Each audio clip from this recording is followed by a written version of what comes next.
Hello, everyone, and welcome to another episode of the Walk This Way podcast. I'm Corbin, your host, and I invite you to join me on a journey to discover the ins and outs of the Disney Plus platform. Whether you just binge-watched every episode of Gargoyles or are still trying to catch up on Star Wars The Clone Wars, this podcast is for you. So, grab a chair, grab a coffee, and grab a movie. Because today, I'll be chatting with my friend Ryan about the Disney Plus original, Be Our Chef.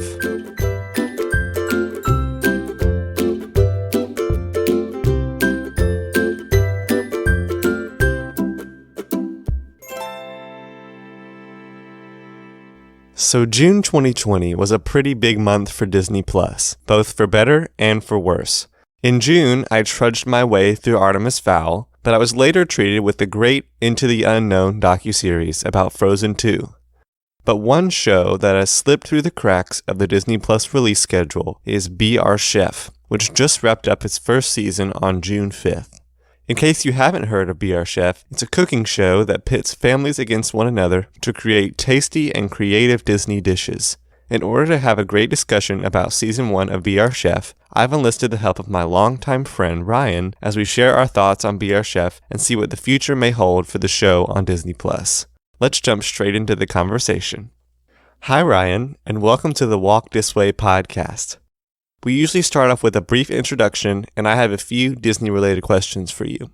Hey, I'm Ryan. I'm Corbin's friend from high school. Yeah, man. So the fans want to know, if you were stranded on a desert island, which Disney character would you want to be stuck with, and why?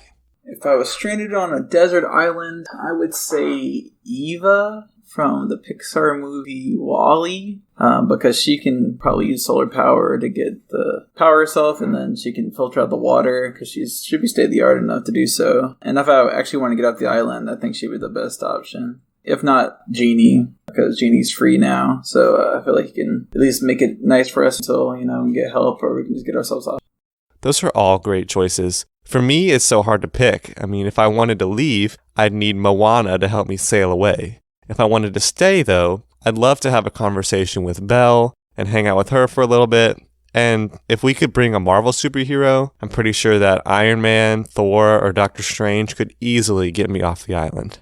So the next question is, what upcoming Disney Plus original are you most excited about? I think WandaVision is what I'm most excited for, especially since I'm starved for Marvel content. And I think it's going to be really promising. So until they come up with a Spider-Man show, I guess WandaVision for now. Oh, for sure. I'm excited for the prospect of The Mandalorian Season 2 in October, but I'm probably more interested in seeing WandaVision whenever we'll get a chance to see it. Over the past few days, I've been watching and rewatching the TV spot for the Marvel Disney Plus series that aired during the Super Bowl, and I have enjoyed digging into the sitcom aspect of WandaVision. I'm so excited. So let's jump right into our thoughts on Be Our Chef. To kick us off, do you have a favorite episode or family from the first season?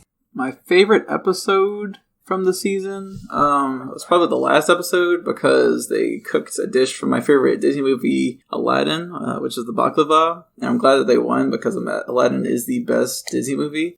But I think it brought all the stakes up at the very end. That makes a lot more dishes than the one dish they're used to. Also, the families at the end were very, very likable. I'm not saying the other families weren't, but those were one of the top families I liked.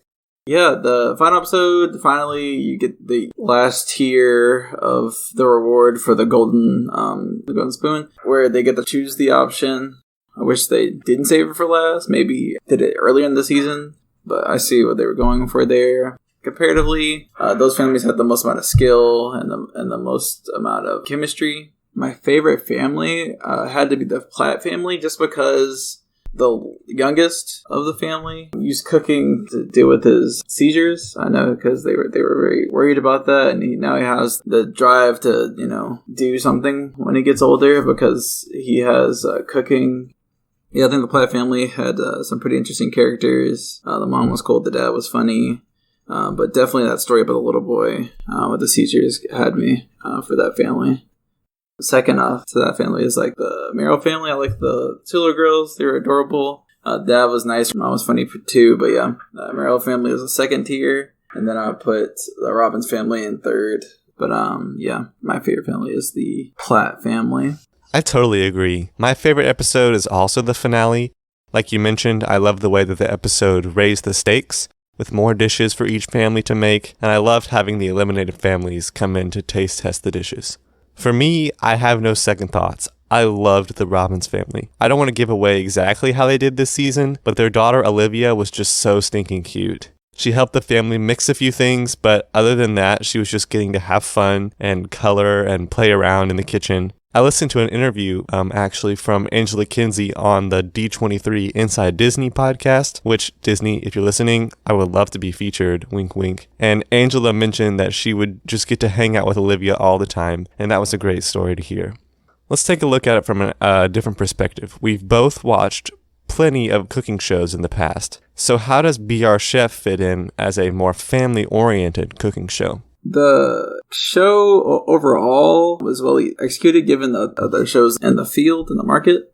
The stakes weren't as high as the other shows. If we compare Great British Bake Off, a show I'm very familiar with because I've seen seasons upon seasons of that. It's very like cutthroat, and it's very welcoming in the fact that it's like, oh, they want all of the bakers to do well, but if the baker doesn't make the carol right or something like that, it's heavily punished because they're given just enough time to make the dish and not much time for mistakes. While in this show, I felt like even if they messed up one part of the dish, they could just really quickly recover, just only make it one dish, and something that they should be familiar with because they're trying to blend their own family recipes to the requested item or to fit the theme.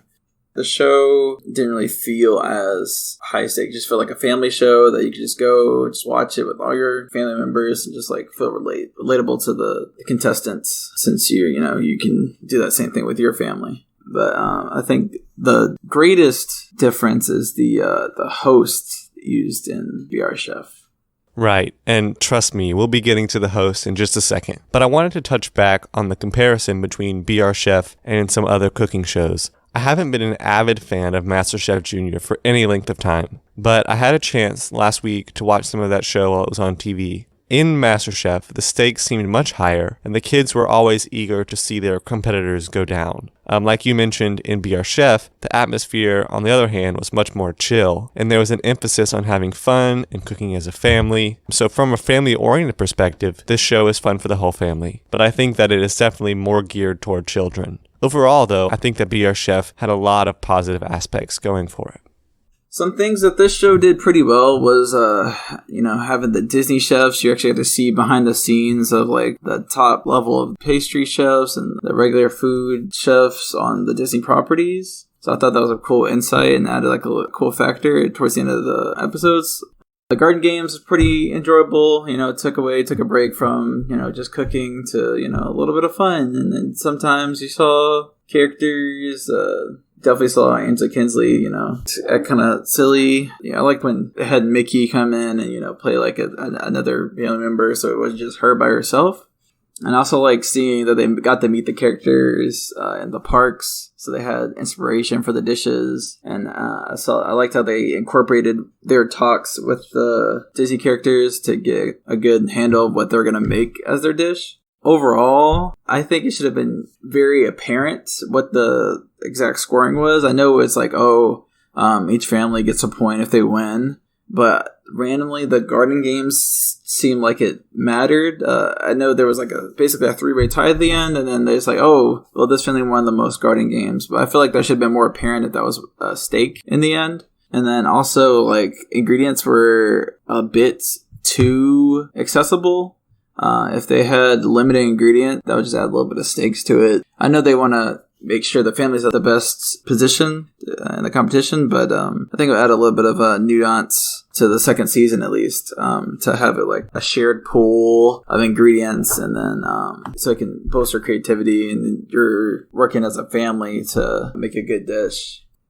For sure. I think that the categories of creativity, presentation, and taste that they used were great to differentiate between the dishes, so the technical aspect of the cooking was definitely there. On that same note, the fact that they used real Disney chefs was one of my favorite aspects too, and they made some great critiques and recommendations to help the families throughout the competition. And I enjoyed the game advantages, as you mentioned, but I think that the importance of the garden games wasn't stated very clearly. I wish they had used more of the more help advantage from the garden games, as it was cool to kind of see the professional chefs coming in to help the families make their dish on time. But let's hop over to the host of Be Our Chef. What did you think of having Angela Kinsey as the host? Yes. I didn't think she was the best host. She was a bit dry in her humor. I feel like every single time she's trying to be silly, it was out of character for her in a sense. They were trying to sell the fact that she was on The Office, but even on The Office, she's a little bit more serious, and that didn't really translate to this show. Whereas if you got just about any other character, except for like Stanley from The Office, like Jem, maybe they would be funny additions and great hosts. Maybe someone that's in food would be a better host. I feel like she had no connection. She had added really nothing other than a dry sense of humor, like try to kid-friendly, tone-down type situation. But if we had someone that was actually in the culinary or food industry, then I think it would have been a little bit more effective for the show. I'm not saying we need another Gordon Ramsay, but I know Jon Favreau, even though he is a director, mostly I think it'd be pretty cool. I think it'd be very, very helpful if they had someone that's into food. Maybe you can give like subtle tips, and like a little bit of background for the dishes, maybe, in that kind of relationship with the contestants. I totally see where you're coming from.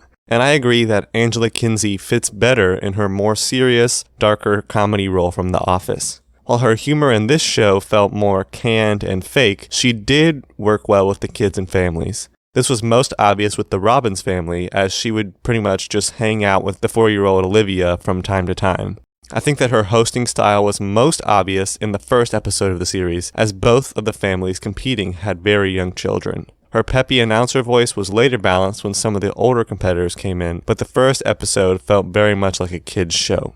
For me, if I were to suggest a new host, I would either propose someone who has been a big name in Disney for a while, such as Kristen Bell from Frozen or Mandy Moore from Tangled, or I would either go along the route of the professional chef host, with someone well-known like Bobby Flay or Jada from the Food Network. So how do you think they could up the bar for Season 2? By the way, at the time of this release, Season 2 hasn't been confirmed, but let's just be hopeful for a minute. What would you do to improve the show if it has a second season? For Season 2, the garden games should be a little bit more influential to the finale from the start, if they're going to use it as a tiebreaker in the end.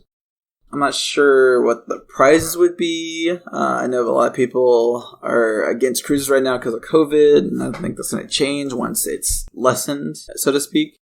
So I think like something still travel based is fine. I mean, as long as the world's okay, they can go to their maybe week vacation at like a Disney property in Hawaii. I think that'd be pretty nice too. I think also they should bring the parks into the competition more. Maybe have the venue change between the episodes. I feel like they just went to the parks and came back to the same studio to do all the cooking and everything. But maybe if they saw some part of the park and record it there instead, or maybe even have the characters come to the studio where they were cooking at like halftime or something like that for the character to see, or maybe add that character as one of the final judges with the Disney chef. I think that's also something that'd be pretty cool to see.